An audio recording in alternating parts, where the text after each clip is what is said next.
Baik, kita lanjutkan. Sebelumnya kita sudah sampai di tahap yang kelima. Jadi kita sudah bisa menyetarakan muatannya, sehingga muatan di reaktan akan sama dengan muatan di produk. Jangan lupa satu merupakan setengah reaksi reduksi, artinya elektronnya ada di reaktan, dan satunya lagi atau pasangannya merupakan setengah reaksi oksidasi. Jadi elektronnya ada di produk. Oke? Nah, tahap berikutnya, kita harus setarakan jumlah elektron. Sebab elektron yang akan dilepas nanti oleh reaksi ini akan diterima oleh reaksi yang itu. Sehingga jumlahnya harus sama. Ya. Maka yang bisa kita lakukan adalah reaksi yang atas kita kali dengan 1, reaksi yang bawah kita kali dengan 6. Sehingga nanti N akan sama dengan 6. Ya. Karena nanti ada 6 elektron yang ditransfer. Kita lihat nanti setelah kita jumlahkan, kita akan peroleh reaksi seperti ini. Ya, kita akan sampai di tahap yang ketujuh, di mana nanti kita akan menemukan suatu reaksi yang sudah setara. Oke, kita tinggal elektronnya dicoret nanti ya. Nanti kita akan temukan reaksinya adalah 6Fe2+ tambah 14H+ tambah Cr2O72- menjadi 6Fe3+ plus 2Cr3+ plus 7H2O. Silakan kamu cek kembali bahwa seluruh atom jumlahnya sudah sama di reaktan dan di produk, dan juga muatannya juga sudah sama totalnya di reaktan dan di produk. Nah, ini namanya kita menyetarakan reaksi dalam suasana asam, ya. Tentunya kita juga bisa menyetarakan reaksi dalam suasana basa. Nah, untuk menyetarakan reaksi dalam suasana basa, kita bisa lakukan penyetaraan dalam suasana asam seperti ini dulu saja. Lalu kemudian kita tambahkan OH-, ya. Kita tambahkan OH- sejumlah H+. Jadi 14H+, kemudian kita tambahkan 14 OH-. Kalau kita tambahkan 14 OH- di reaktan, kita juga harus tambahkan 14 OH- di produk. Maka nanti kita akan temukan persamaannya menjadi seperti ini. Oke? Ini kalau dalam suasana basa ya. Nah, 14H+ akan ketemu dengan 14 OH-, dia akan menjadi 14H2O. Di sini ada 7H2O, maka bisa kamu coret begitu ya. Sehingga nanti di sini H2O-nya habis semua, di sini tinggal H2O-nya 7 molekul atau 7H2O. Nah, di kanan sekarang muncul 14 OH-. Ini adalah persamaan reaksi redoks yang setara di dalam suasana basa.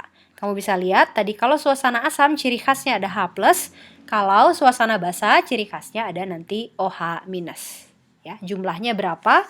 Tentu saja jumlahnya tidak akan nanti mengubah kesetimbangan atau kesetaraan kesetaraan antara jumlah atom di produk dengan jumlah masing-masing atom di reaktan.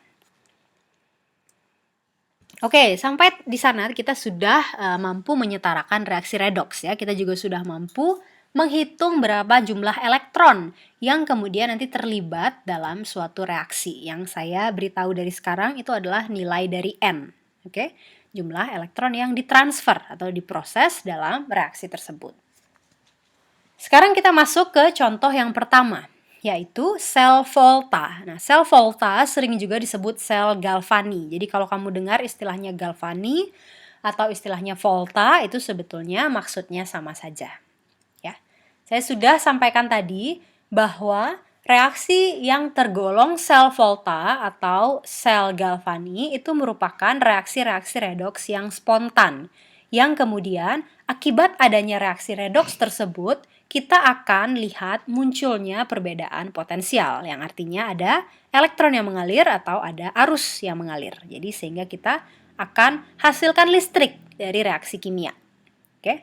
Contohnya kalau kita masukkan tembaga ke dalam larutan perak nitrat seperti ini, nanti kita akan temukan lama-lama di sini menjadi biru ya, karena nanti akan ada ion Cu2+, dan kemudian logam perak atau Ag solid nanti akan terdeposit pada kawat tembaga. Nah, sel volta atau sel Galvani kita bisa lihat di gambar di bawah ini. Ya, kita dapat dalam contoh ini kita dapat memanfaatkan aliran elektron dari suatu reaksi redoks yang spontan sebagai sumber listrik. Ya, ini misalnya reaksi yang terjadi di dalam baterai ya. Kalau kamu pernah berpikir gitu ya, kok bisa baterai itu kemudian kita gunakan untuk menghasilkan listrik, misalnya menyalakan senter gitu ya, atau menyalakan HP kamu atau jam, itu kan juga ada baterainya ya. Nah, kenapa baterai itu kemudian bisa menghasilkan listrik? Nah, itu karena di dalamnya ada reaksi seperti ini ya. Jadi dia sesungguhnya saat baterai-baterai tersebut kita gunakan untuk menyalakan suatu instrumen atau suatu peralatan seperti itu, dia sedang berfungsi sebagai sel volta atau sel galvani ya. Nah, sebaliknya saat baterai itu nanti dicas ya, misalnya baterainya sudah habis gitu kan, misalnya seperti baterai HP sudah habis baterainya lalu dicas, nah itu kita sedang menjalankan suatu sel elektrolisis nantinya ya. Jadi kalau ada terkait dengan sumber energi yang kamu berikan atau sumber listrik yang kamu berikan kepada sistem, itu namanya sel elektrolisis. Tapi kalau saat sel tersebut bekerja secara spontan untuk menghasilkan listrik, itu adalah sel volta atau sel galvani. Nah, contohnya adalah sel yang kita susun dari sistem Ag plus Ag dan Cu2+, seperti ini ya.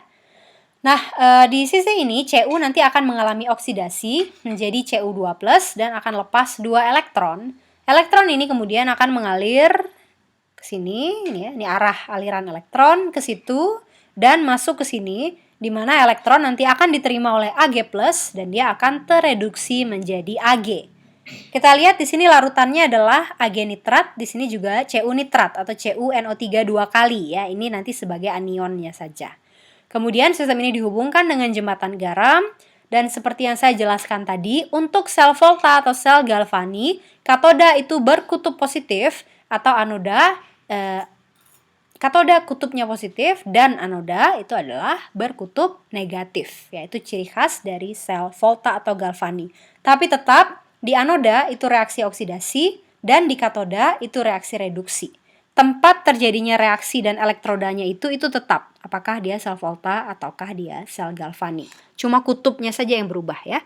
Kalau ini plus min, nanti kalau ini sel elektrolisis, misalnya saya tambahkan ini suatu sumber listrik, lalu dia nanti justru elektron flow-nya justru nanti sistemnya menjadi sistem elektrolisis, maka nanti katodanya yang justru jadi negatif ya, sedangkan anodanya nanti akan menjadi positif. Tapi tetap anoda itu tempat oksidasi dan katoda itu tempat reaksi reduksi.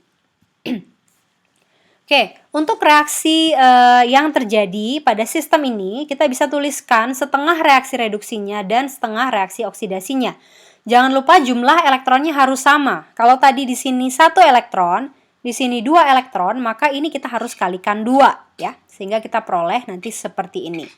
Reaksi keseluruhan yang terjadi dalam sel galvani atau sel volta kita sebut sebagai reaksi sel dan tinggal kita jumlahkan sehingga kita peroleh reaksi selnya sebagai berikut. Ya, silakan kamu cek sudah setara atau belum. Cek pertama atom-atomnya sudah sama kiri dan kanan, dan yang kedua cek apalagi muatannya ya, muatannya juga harus sama kiri dan kanan.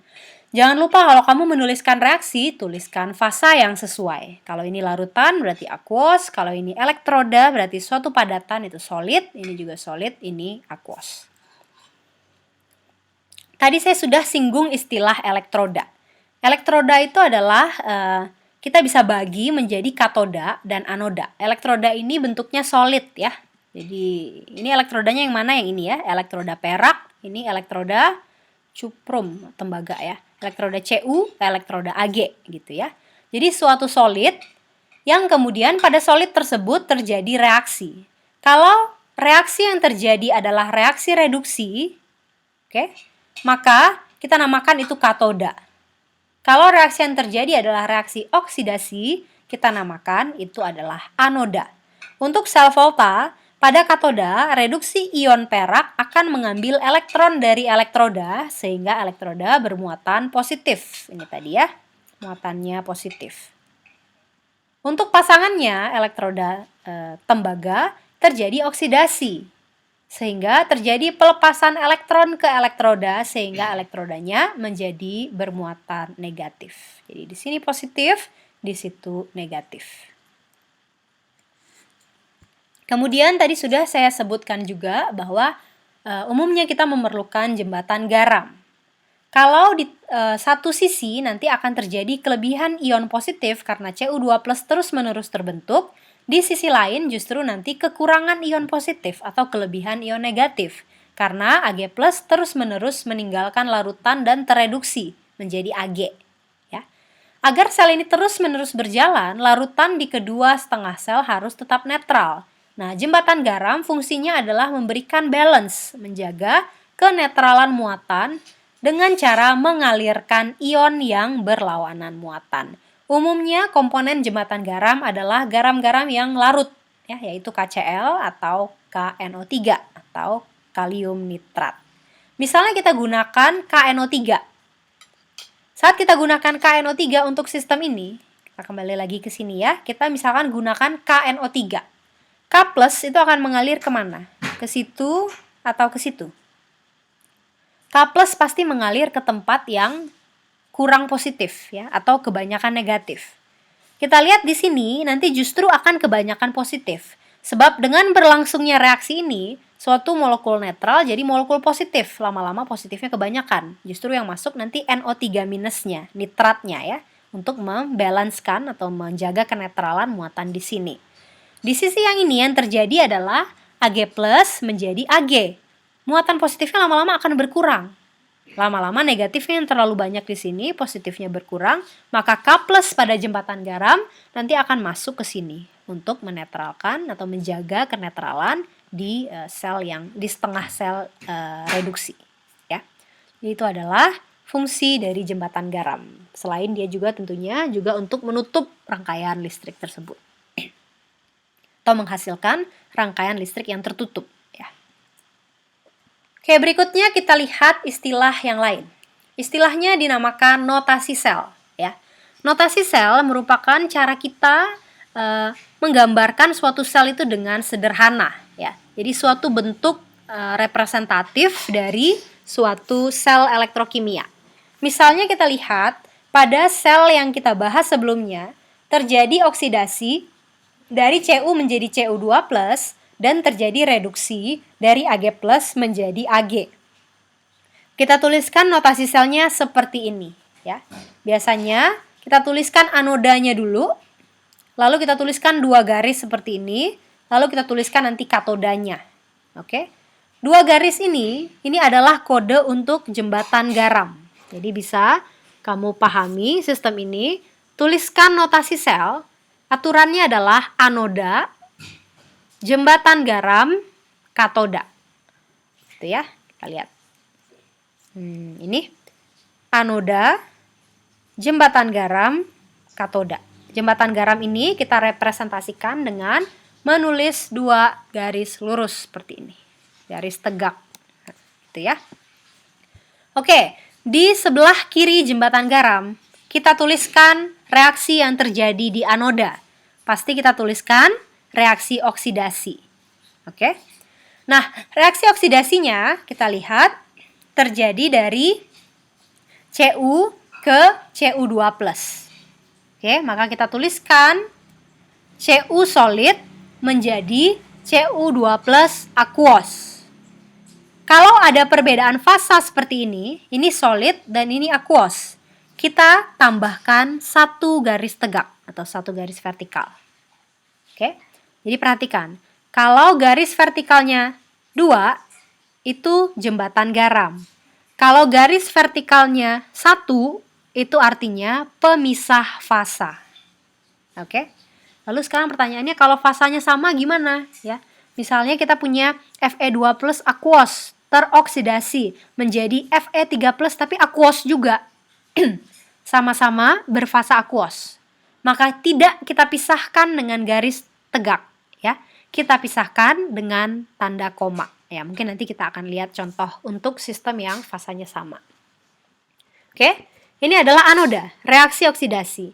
Di sebelahnya adalah katoda, reaksi reduksi. Yang mengalami reduksi adalah Ag+ menjadi Ag. Maka kita bisa tuliskan Ag+ aquos, jangan lupa fasanya juga ya. Lalu garis tegak 1 saja karena dia memisahkan fasa. Dan di sini terakhir kita tuliskan Ag solid. Ya. Umumnya yang solid ini nanti posisinya paling luar ya. Jadi sesuatu yang solid teroksidasi atau sesuatu yang solid nanti terlibat dalam setengah sel tersebut. Lalu jembatan garam, lalu nanti reaksi apa yang terjadi dan ada solid lagi di ujungnya. Gitu ya. Yang perlu kamu pahami adalah di sebelah sini anoda, lalu 2 garis tandanya jembatan garam, dan di sebelah sininya adalah katoda. Oke. Kalau antara satu zat dengan zat lain itu fasanya berbeda, tambahkan 1 garis tegak. Kalau fasanya sama, tinggal tambahkan tanda koma saja. Ini kita sebut sebagai notasi sel. Oke. Nah, notasi sel itu akan kurang lebih menggambarkan secara umum keadaan dari sel galvani atau sel voltanya tersebut. Ya. Nah, bisa juga kamu hubungkan sel ini dengan misalnya lampu seperti ini ya. Ini tandanya dia sel volta. Justru dia yang menyalakan lampu, ya kan? Ini tandanya di sini terjadi suatu reaksi kimia yang sedemikian rupa akan mengalirkan listrik dan nanti dia akan listrik tersebut akan digunakan untuk menyalakan lampu dalam hal ini. Oke. Nah, dalam contoh reaksi yang kedua ini kita nanti akan temukan 2 hal ya. Yang pertama kita akan temukan contoh reaksi yang tidak ada fasa solidnya. Nih, saya perbesar dulu ya. Kalau reaksi oksidasinya di sini ya, seperti tadi saja ya, tapi di sini kita gunakan elektroda besi. Elektroda besi solid akan teroksidasi menjadi Fe2+ aquos plus 2 elektron. Oke, ini oke ya, kamu harusnya sudah bisa pahami. Sekarang kita lihat reaksi reduksinya. Nah, ini tadi kasus 1. Tidak ada solidnya sama sekali. Yang ada dalam reaksi ini adalah MnO4- permanganat. Kemudian dia menjadi Mn2+. Ini reaksi dasarnya ya. MnO4- menjadi Mn2+. Silakan kamu boleh pause atau hentikan sementara video ini. Lalu kamu coba setarakan. MnO4-, Mn2+. Coba setarakan reaksi tersebut dalam keadaan asam. Oke? Silakan kamu coba. Nanti kamu akan temukan persamaan reaksi ini. Ini adalah setengah sel reduksi yang sudah setara. Silakan dicek ya, betul nggak ini sudah setara. Nah, poin yang ingin saya sampaikan yang pertama adalah perhatikan bahwa di sini sama sekali tidak ada solid. Beda dengan ini ya, ini tadi ada solid. Contoh yang tadi juga, contoh yang sebelumnya ya, ada Ag solid, ada Cu solid. Ini ada Fe solid. Nah, ini gimana? Nggak ada solidnya sama sekali. Oke? Adanya apa? Aquos, elektron. Aquos, liquid. Nah, tadi saya sampaikan bahwa elektroda itu bentuknya solid ya, karena dia perlu dihubungkan dengan kabel seperti ini. Lalu nanti dia dicemplungkan ke dalam larutan elektrolit. Kan gitu ya. Sehingga pasti harus ada solidnya di sini. Tapi kalau reaksinya tidak mengandung solid, maka solid tersebut ya harus kita tambahkan. Umumnya kita gunakan elektroda yang sifatnya inert. Artinya dia tidak ikut bereaksi. Contohnya yang paling favorit adalah logam platina atau elektroda platina. Bisa juga kita gunakan elektroda karbon ya. Biasanya 2 itu contoh elektroda inert yang cukup umum digunakan. Elektroda karbon atau elektroda platina. Kenapa dia sifatnya inert? Agar dia tidak ikut reaksi. Dia tidak memiliki kesempatan atau kemungkinan untuk mengganggu reaksi yang terjadi. Tugasnya semata-mata untuk ikut mengalirkan elektron. Kalau reduksi elektronnya justru diterima ya. Tugasnya adalah dari sini nanti elektronnya lepas. Ingat, anoda adalah tempat oksidasi, sehingga elektron lepas di sini. Nanti dia lanjut ke sini elektronnya, kemudian masuk lampunya jadi nyala gitu ya. Lalu elektronnya lewat lagi ke sini dan masuk ke sini. Kalau kamu bayangkan kalau di sini tidak ada solid ya, tidak ada penghubung antara elektron yang ada di sini, nanti dia mau masuk kemana? Ke dalam cairan ini ya. Jadi kita letakkan suatu elektroda padatan yang tugasnya untuk mengalirkan elektron saja, tapi dia tidak mungkin ikut bereaksi. Maka kita pilih elektrodanya biasanya elektroda platina atau elektroda karbon, C solid gitu ya. Nah, itu adalah hal pertama yang ingin saya sampaikan. Kalau dalam reaksi kamu tidak ditemukan fasa solid, maka nanti elektrodanya adalah elektroda inert. Apakah elektroda PT atau elektroda C berfasa solid. Ya, meskipun dalam reaksi dia tidak ada, dalam notasi sel nanti dia muncul. Ini ya. Kamu lihat, kita punya suatu notasi sel, anoda, jembatan garam, katoda, gitu kan ya. Di anoda, Fe solid jadi Fe2+. Fe solid, garis, karena dia fasanya berbeda, ini solid, ini aquos ya. Fe2+ aquos. Lalu ada 2 garis, tandanya jembatan garam. Jadi kamu lihat ini ya, Fe solid, kemudian Fe2+ itu adalah chamber atau sel anoda kita, setengah sel anoda. Ketemu jembatan garam. Ini adalah 2 garis ini ya. Kemudian ketemu siapa lagi? MnO4-, Mn2+, H+, semuanya harus dituliskan. Kenapa semuanya harus dituliskan? Karena memang mereka semua terlibat dalam reaksi juga, ya kan? Ada MnO4-, ada Mn2+, dan ada H+. H2O biasanya tidak usah dituliskan. Ya, jadi MnO4-, H+, dan Mn2+. Kemudian ada satu garis lagi untuk menggambarkan elektrodanya. Kalau di sini kamu tidak tuliskan elektrodanya, tandanya rangkaian kamu tidak tertutup ya. Notasi selnya berarti salah. Maka kamu lihat di sini ada Fe solid, nanti di sini juga ada sesuatu yang solid. Karena dalam reaksi ini tidak ada yang solid, maka kita tambahkan elektroda platina, Pt solid. Nah, ini baru rangkaiannya nanti tertutup. Itu adalah hal pertama yang kita bisa pelajari di slide ini. Oke? Hal yang kedua, kamu perhatikan kalau misalnya fasanya sama. Seperti ini ya. Kalau ini tadi solid aquos, kita pisahkan dengan satu garis vertikal. Ini kan jembatan garam, ya. Nah, kalau ini gimana? Aquos, aquos, aquos. Yang terjadi adalah reaksi reduksi MnO4- ke Mn2+, tapi dua-duanya aquos. Maka tinggal dipisahkan dengan koma, ya. MnO4-, H+, Mn2+. Baru satu garis, karena sekarang dari aquos kita pindah ke solid, yaitu platina solid. Kadang kamu nanti juga punya reaksi yang ada gasnya ya. Misalnya nanti reaksi dari H2 gas hidrogen ya menjadi 2H+. Itu kan H2-nya suatu gas, ya kan? Sedangkan H+-nya aquos. Berarti nanti ada 2 garis vertikal ya. Nanti dari aquos ke gas harus ada garis vertikalnya, dari gas ke solid harus ada garis vertikalnya juga. Pokoknya setiap ada perbedaan fasa, kamu letakkan satu garis vertikal. Setiap tidak ada perbedaan fasa antara satu zat dengan zat yang lain, kamu letakkan tanda koma. Oke? Jadi ada 2 hal penting yang dipelajari dari slide ini ya. Satu, bagaimana kalau reaksi atau setengah reaksi kamu itu tidak melibatkan solid, apa yang harus dilakukan? Kemudian solid yang kamu tambahkan itu, PT atau karbon, itu harus masuk ke notasi sel. Oke? Kemudian yang kedua adalah kalau misalnya fasanya sama, tidak perlu dipisahkan dengan garis vertikal, namun dipisahkan dengan satu buah tanda koma.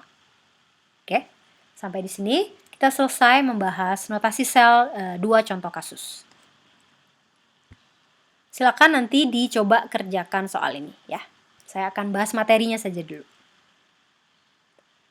Oke, pada sel elektrokimia kita bisa nyatakan ada arus listrik yang mengalir pada sistem kita tersebut ya, di mana arus listrik merupakan laju aliran elektron pada kawat penghantar, dan mungkin kamu juga sudah belajar ini di fisika bahwa arus listrik itu kita nyatakan dalam satuan ampere, 1 ampere di mana dia sama dengan Q per T ya, atau satuannya adalah 1 coulomb per detik misalnya begitu.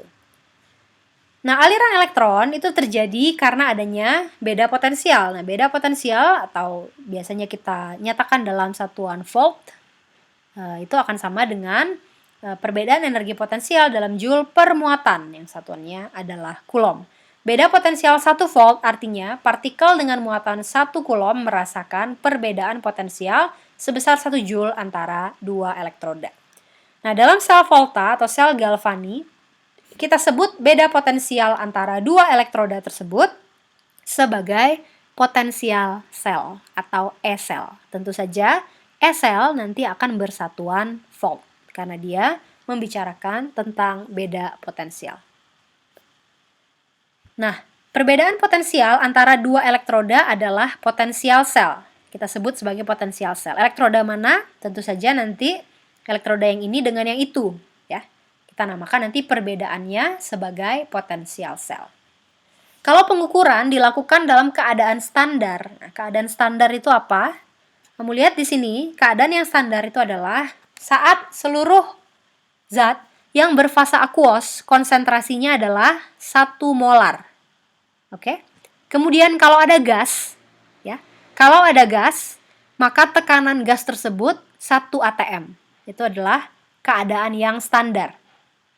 Kalau keadaannya demikian, maka potensial sel yang terukur kita beri kode 0 di atasnya. Kita namakan E0 sel atau potensial sel standar. Apa tadi ciri khasnya? Seluruh fasa aquos berkonsentrasi 1 molar dan seluruh zat yang berfasa gas bertekanan 1 atm. Tapi di sini tidak ada gas ya. Kalau ada gas maka dia harus 1 atm juga agar dia masuk ke dalam kategori keadaan standar. Sel yang kita ukur pada keadaan standar kita namakan potensial sel standar atau kodenya atau simbolnya adalah E0 sel seperti ini. Itu bedanya ada 0 dan tidak ada 0 seperti ini ya. Yang ini standar, yang ini tidak standar. Jadi yang tidak standar bagaimana? Yang tidak standar pasti nanti ada fasa-fasa aquos yang konsentrasinya tidak 1 molar. Atau zat berfasa gas yang tekanannya tidak 1 atm. Gitu ya. Oke, nah secara konsensus di set suatu elektroda yang memiliki nilai potensial sama dengan 0. Oke, ini adalah elektroda hidrogen standar atau EHS ya, atau SHE kalau bahasa Inggrisnya ya, Standard Hydrogen Electrodes. Nah, elektroda hidrogen standar itu ciri khasnya adalah seperti ini, tersusun dari sistem sedemikian. Oke. Terdiri dari suatu elektroda platina inert, jadi ada PT-nya di sini, ini ya. Ini adalah platina. Dicelupkan ke dalam larutan HCl 1 molar, artinya H plus-nya 1 molar, berarti standar ya. Kemudian ke dalamnya dialirkan gas hidrogen H2G bertekanan 1 atm. Jadi ini kondisinya standar, oke? Aquosnya berkonsentrasi 1 molar, gasnya bertekanan 1 atm. Nah, ini adalah E0 yang sama dengan 0. Reaksinya tentu saja 2H plus 2 elektron menjadi H2. H plusnya yang dari HCl tadi ya, H2-nya yang dialirkan atau dibubbling ke dalam cairan ini. Ini kita namakan E0-nya sama dengan 0. Kalau kita tuliskan reaksi reduksi seperti ini, kamu tahu kenapa ini reaksi reduksi ya? Sudah jelas bagaimana cara menandai bahwa ini reaksi reduksi. Elektronnya ada di reaktan, artinya terjadi penangkapan atau penerimaan elektron. Maka ini reaksinya reduksi. Maka ini kita namakan potensial reduksi. Ya. Potensial reduksi kita juga bisa tuliskan E katoda, karena reduksi terjadinya di katoda. Nah, untuk reaksi ini dan khusus reaksi ini saja, pada keadaan standar, E0-nya sama dengan 0 volt. Nah, untuk zat-zat yang lain, digunakan acuan yang tadi. Diukur terhadap setengah sel standar hidrogen. Lalu dilihat, ini secara eksperimennya ya, kemudian dilihat voltmeternya itu mengukur berapa nilai potensial selnya. Oke, nah kita lihat, kalau untuk kasus ini, ditemukan bahwa nilainya adalah 0,34 volt. Elektroda tembaga bermuatan positif, sedangkan elektroda hidrogen bermuatan negatif. Tembaga adalah katodanya, hidrogen adalah anodanya.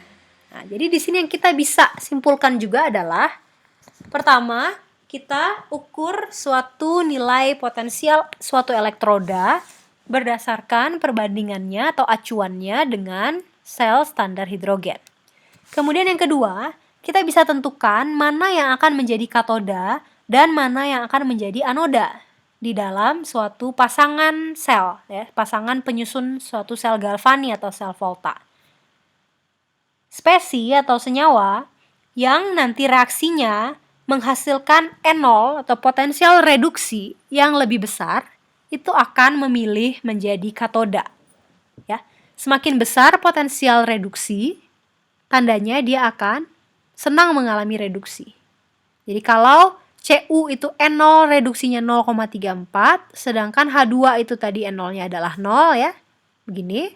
Maka nanti kalau kita pasangkan Cu, sistem Cu2+ dengan H2H+ berelektroda platina, maka nanti kita akan temukan Cu-nya akan menjadi katoda, H2H+-nya akan menjadi anoda, tepatnya PT-nya ya. PT-nya nanti akan menjadi tempat keluarnya elektron.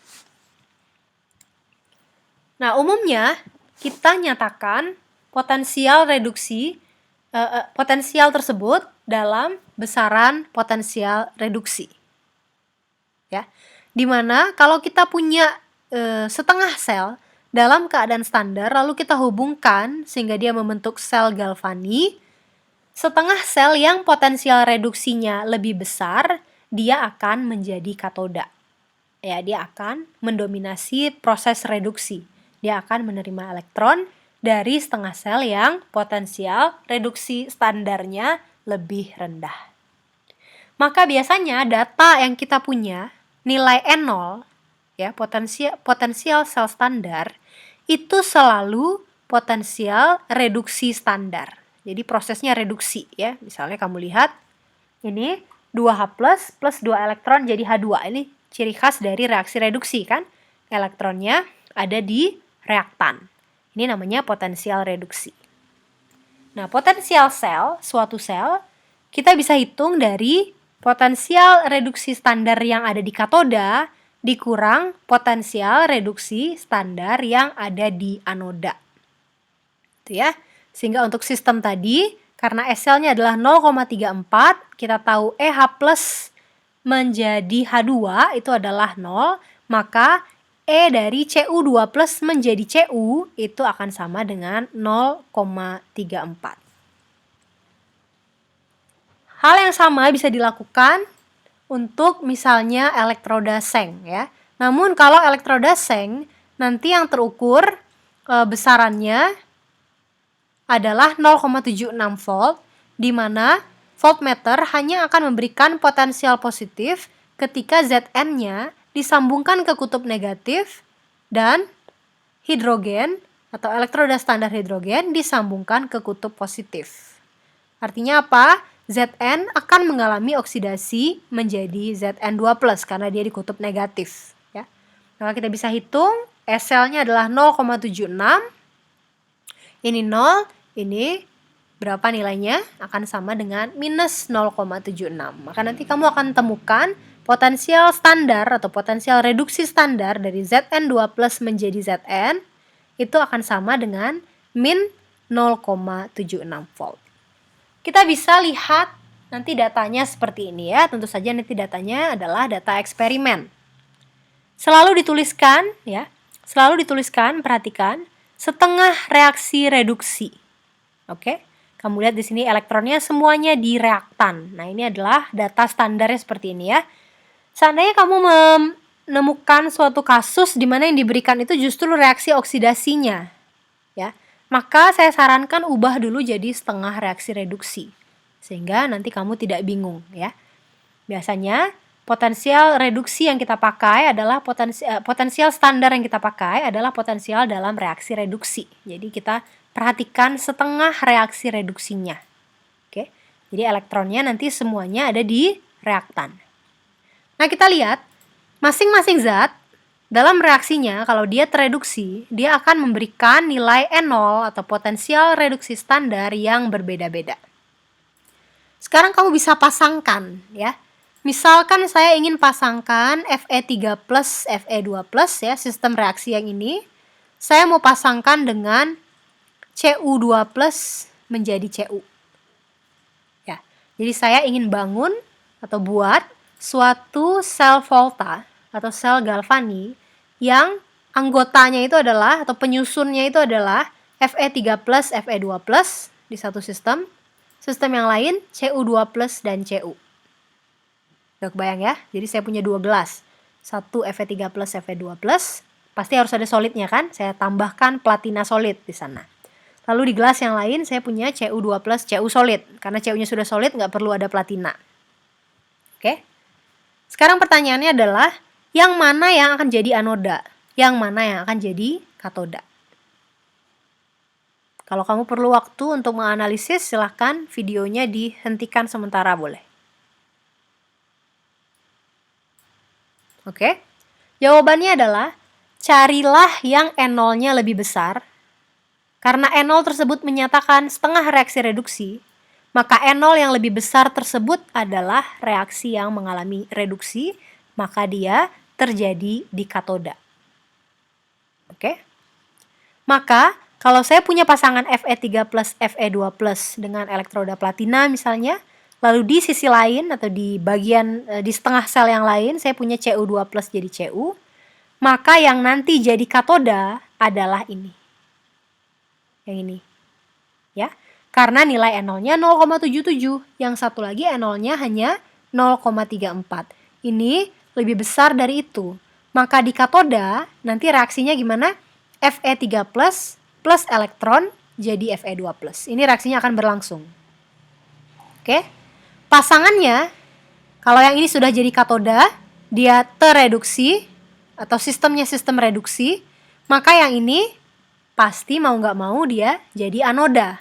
Maka reaksi yang terjadi di sana pasti setengah reaksi oksidasi, ya. Maka yang terjadi adalah bukan ini ya, bukan ini ke situ, tapi justru kebalikannya.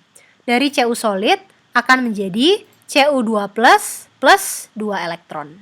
Karena di anoda harus terjadi oksidasi. Oke? Jadi kalau saya punya sistem ini dan sistem itu, yang jadi katoda adalah yang N0 reduksinya lebih besar. Yang lebih kecil, dia akan jadi anoda. Di katoda tetap reaksinya reduksi seperti ini, sesuai. Yang ini, karena dia anoda, pasti reaksinya oksidasi. Ya kan, tidak mungkin reduksi juga, nggak mungkin dua-duanya melepas elektron. Nggak mungkin reaksinya berjalan ke situ. Nggak mungkin dua-duanya menangkap elektron ya. Kalau ini sudah perannya nanti menangkap elektron, yang ini pasti nanti harus melepas elektronnya. Sehingga nanti Cu akan jadi Cu2 plus lepas elektron sebanyak 2 buah. Oke. Pertanyaan saya berikutnya, berapa nilai N0 selnya? Oke. N0 sel kita hitung dari N0 katoda kurang N0 anoda. Berdasarkan data ini ya. N0 katodanya berapa? 0,77. N0 anodanya berapa? 0,34. Langsung dikurangkan ya. 0,77 kurang 0,34. Berapa hasilnya? Itu adalah besar dari N0 sel tersebut. Bisa juga kamu hitung caranya begini ya. 0,77, ini kan reaksi ini ya, 0,77.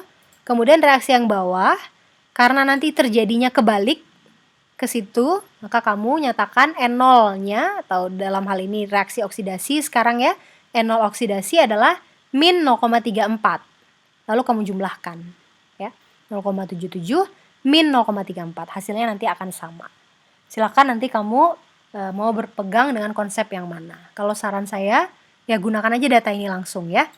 Nanti formula yang perlu kamu ingat adalah N0 katoda dikurang N0 anoda. Dalam bentuknya sesuai dengan tabel ini, yaitu reaksi yang tereduksi seperti ini. Oke, jadi N0 katoda kurang N0 anoda. Ini tadi ya, N0 katoda dikurang N0 anoda, di mana nanti dua-duanya ini kamu dapatkan dari tabel yang memuat N0 atau potensial reduksi. Ya, jadi semuanya harus reduksi, maka kamu bisa gunakan nanti N0 katoda kurang N0 anoda. Nah, ini yang saya bahas tadi ya. Kamu bisa menentukan potensial suatu sel dengan cara mengurangkan N0 yang terjadi di anoda, N0 yang terjadi di katoda dikurang N0 yang terjadi di anoda. Reaksi ini siapa yang katoda, siapa yang anoda? Silakan dilihat.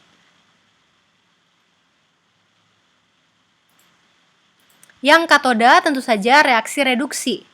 Ag plus jadi Ag, gitu kan ya.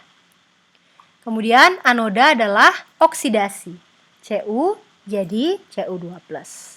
Kalau kita temukan nilai ini misalnya kita ukur selnya dengan suatu voltmeter, kita akan temukan misalnya nilainya 0,46. Maka ini adalah nilai dari potensial sel ini, ya. Maka 0,46 itu akan sama dengan E0 katoda kurang E0 anoda. Katodanya siapa? Ag plus jadi Ag, anodanya siapa? Ambil bentuk reduksinya tetap ya, Cu2 plus jadi Cu. Tadi Cu2 plus jadi Cu kita tahu ya, Cu2 plus jadi Cu 0,34. Jadi koin 0,34, yang kita baca 0,46, kita bisa tentukan E0 dari Ag plus jadi Ag sama dengan 0,8. Nah, sekarang kamu bisa lihat balik kan ya. Kalau E0 Ag plus jadi Ag 0,8, sedangkan E0 Cu2 plus jadi Cu adalah 0,34, ya. Ini kan 0,34, ini 0,8. Pasti kamu bisa tentukan sekarang siapa yang jadi katoda. Kalau Cu2 plus Cu ketemu dengan Ag plus Ag. Ini 0,34, itu 0,8. Pasti yang E0-nya lebih besar, ya. Pasti yang ini. Dan memang itu yang terjadi ya. Ag plus akan tereduksi jadi Ag, Cu-nya terpaksa jadi anoda, maka reaksinya harus oksidasi, Cu menjadi Cu2+. Oke, berikutnya kita bisa gunakan tabel potensial reduksi standar yang tadi saya perlihatkan untuk memprediksi kespontanan reaksi. Oke.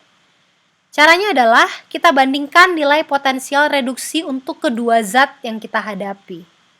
Nilai yang paling besar akan mengalami reduksi, sedangkan yang kecil akan dipaksa mengalami oksidasi. Ini yang saya jelaskan barusan ya.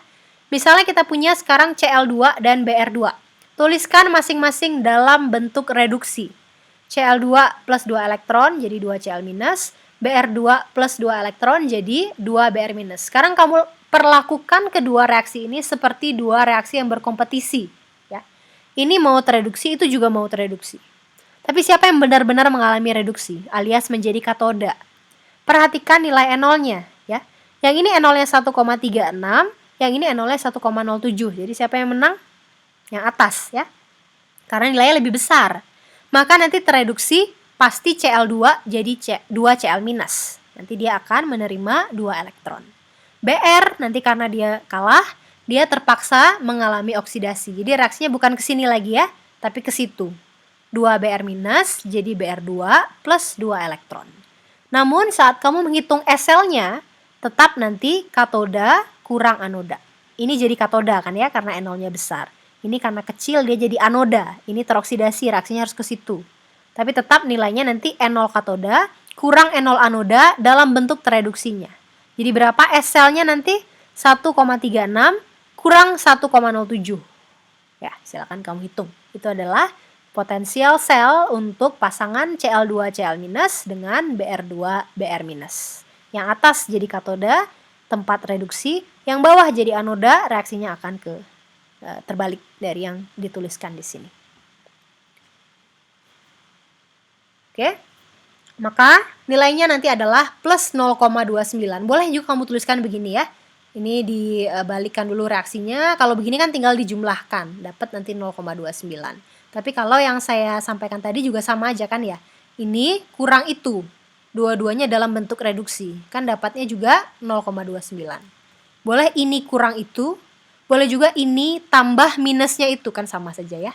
Kalau ini kan ini tambah minusnya 1,07 itu jadi min 1,07 kan.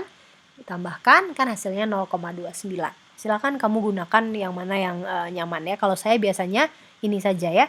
Kamu punya dua reaksi reduksi, kamu bandingkan, E0 yang lebih besar nanti akan jadi katoda, E0 yang lebih kecil akan jadi anoda, tinggal dikurangkan katoda dengan anoda, E katoda kurang E anoda, nanti akan menjadi SL-nya.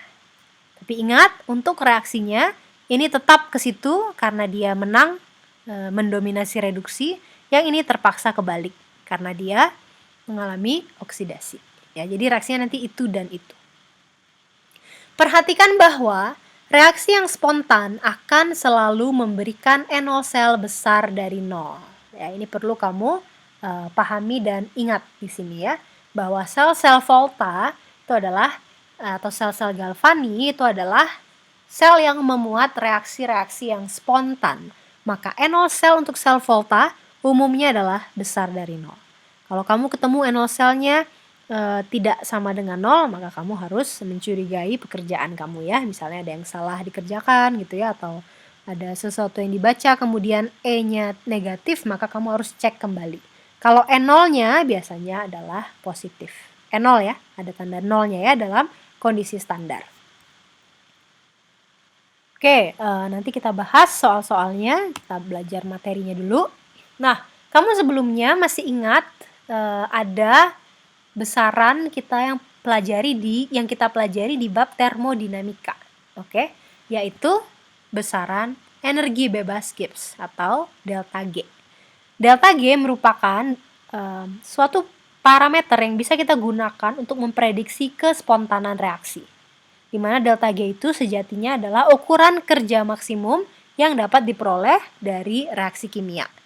Nah, dalam konsep elektrokimia ini, kerja yang kita lakukan atau kerja yang kita amati adalah kerja yang disuplai oleh aliran muatan listrik yang diciptakan oleh potensial sel.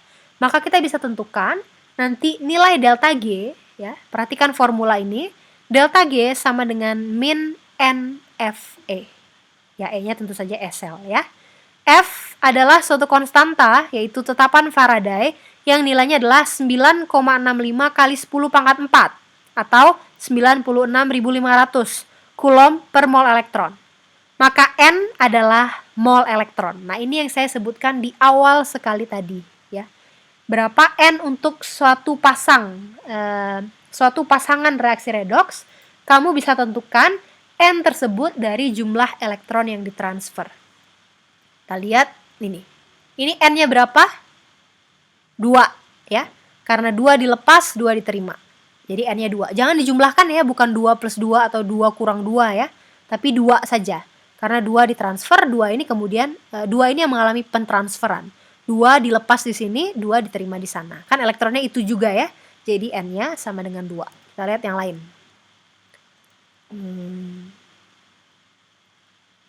Sebentar ya, kita balik lagi sedikit supaya kamu ingat N. Oke, ini. Nah, ini N-nya berapa reaksi ini? Coba lihat, ini N-nya berapa? Di anoda, dilepaskan 2 elektron, di katoda diterima 5 elektron. N-nya berapa? Jawabannya adalah 10 ya. Karena ini pasti nanti harus kali 2, itu nanti pasti kali 5, supaya nanti elektronnya jumlahnya sama kan, saling mencoret. Nah, jumlah elektron yang sudah kamu samakan itu yang N-nya ya. Jadi nanti kalau untuk pasangan reaksi ini, nanti N-nya bernilai 10. Oke? Itulah nanti yang kamu masukkan ke persamaan delta G sama dengan min NFE. Ya. Delta G sama dengan min NFE. N-nya adalah jumlah elektron yang ditransfer, F adalah 96.500 Coulomb per mol, kemudian SL adalah yang kamu hitung tadi ya, E dari katoda dikurang E di anoda. Untuk reaksi kalau dua-duanya dalam potensial reduksi.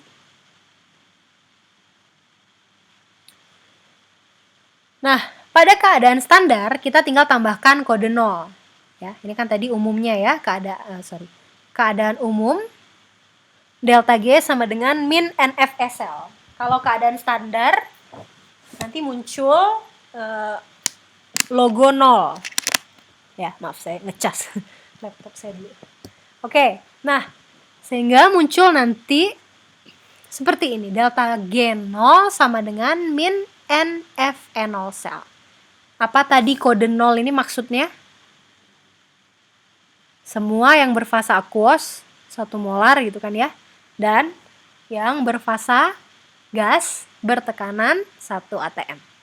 Ingat bahwa di materi termodinamika sebelumnya kita tahu bahwa delta G0 itu memiliki hubungan dengan nilai kesetimbangan. Maka kita bisa tuliskan delta G0 sama dengan min RT ln K. Kalau ini kita gabungkan dengan itu, kita akan temukan persamaannya menjadi N0 sel sama dengan RT per NF ln K.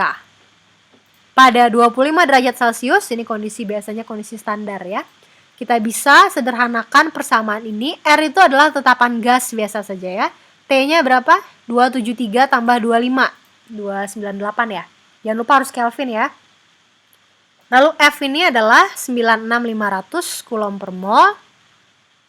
Maka nanti kita bisa sederhanakan menjadi ini. N0 sel sama dengan 0,0592 per N log K. 0,0592 ini sudah dari RT per F. V ini volt ya. Ya ini bukan besaran baru lagi ya, tapi 0,0592 per N log K. Nanti satuannya tentu saja adalah volt. Nah ini adalah cara kamu menghubungkan N0 sel dengan nilai K. Dengan menggunakan besaran yang baru saja kamu pelajari dan juga besaran yang telah kamu pelajari atau persamaan yang telah kamu pelajari di bab termodinamika. Ini adalah contoh perhitungan, silakan kamu coba pelajari untuk reaksi ini ya. Tinggal digunakan ini ya, delta G sama dengan min NFE0 sel dan nanti K kita tentukan dari delta G0 sama dengan min RT ln K. Seperti ini. Oke, nah pada bab termodinamika kita juga sudah pelajari hubungan energi bebas dengan Q atau kuosien reaksi. Nah ini kalau misalnya kondisinya itu adalah kondisi yang tidak standar. Oke, delta G akan sama dengan delta G0 plus RT ln Q. Ini sudah dipelajari dulu di bab termodinamika, jangan lupa ya. Nah kita sudah definisikan juga bahwa delta G saja itu min NFSL, tidak pakai 0. Dan kalau pakai 0 maka delta G0 sama dengan min NFE0.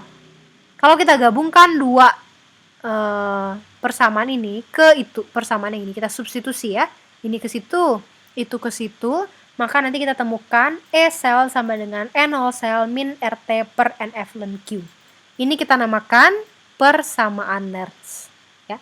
Persamaan Nernst menyatakan hubungan antara E sel pada kondisi yang tidak standar dengan E sel pada kondisi yang standar dan dengan Q. Q itu apa? Q itu adalah belum mungkin ya. Q itu adalah nanti produk pangkat koefisiennya, konsentrasi produk pangkat koefisiennya dibagi konsentrasi reaktan pangkat koefisiennya juga.